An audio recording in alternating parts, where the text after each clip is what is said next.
Depende yan kung anong magiging mga motions na lalabas bukas sa plenaryo. Kung merong mag-motion na desisyonan na, then mabutukan. Depende yan kung anong mangyari. May part ako, wait and see lang ako kung anong lalabas ng mga punto doon sa kung magkakaroon ng debate. And of course, ready rin ako sumali sa debate. Gano'n po kayo mahanda for tomorrow, sir? Nabasa niyo naman yung decision. Binasa ko yung Supreme Court ruling twice. Ilang pages yun? 27, sir. 27, kaso hindi ko lang ma-memorize dahil tanda na ako eh. Pero ready kayo, sir, ready kayo sa debate bukas, sir?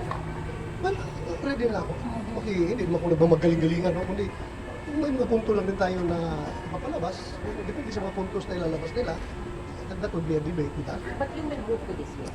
Move to? Dismiss. Dismiss? I'm not sure. Makikinig muna ako bukas kung ano yan. At hindi lang naman ako pwede mag-motion to dismiss, di ba? Hindi lang naman ako. Marami naman dyan. Pero your stand is to dismiss, naman, sir. It never changed. It never changed dahil Supreme Court na nga nagsabi niyan eh. Bakit hindi pa natin sundin na Supreme Court? Di ba? Supreme Court is the final arbiter. So, sundin na lang. Ilagay na sa town spirit kung babaliktad yung Supreme Court ruling kung sakali nung pinabanggit ni Tito Sen. Kung halimbawa, mawili ng Supreme Court yung ruling nila pabor sa MR ng House. Umabor sa MR ng House, then depende sa magiging action, ng plenary action ng Senado. Pag-usapan ulit yan. Pero tingin niyo po ba dapat ituloy ng bukas o kayo po na yung magiging decision ng doon sa akin? As I've said, I'm not over-eager to move for dismissal or what. Ang sa akin lang is makinig lang ako bukas kung ano mga motion na magsipaglabasan. I am ready to support the side na pinapaniwalaan ko na tama.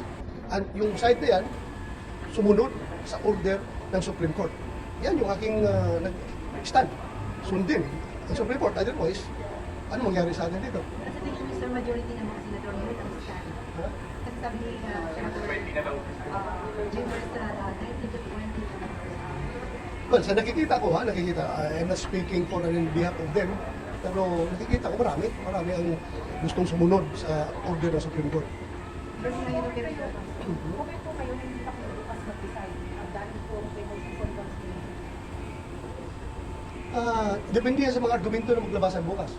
As I've said, flexible ako. Kung anong i-present nila, anong mga counter arguments na maririnig ko, then open ako. Whatever. Open din ako i-dismiss bukas. What are your expectations for tomorrow, sir? Tingin mo mahabaan at mainitang debate ito bukas among the senators?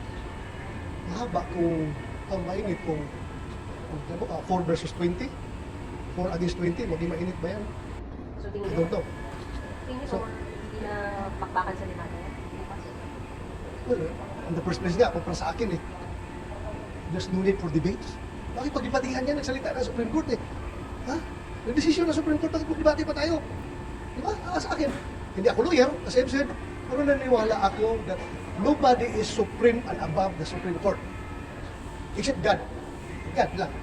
Pero all other agencies or other branches of government, equal branch yan. Pero alam natin na ang Supreme Court, yan ang tinahasa ng konstitusyon na mag-interpret ng lahat ng mga legal and constitutional questions. Di ba? So para sa akin, no more debate. Tapos yan. Ay, hindi naman.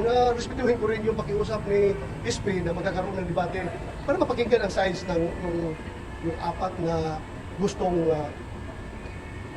magpaliban or ano yung pakinggan natin. Yan ang maganda dyan. Pakinggan natin para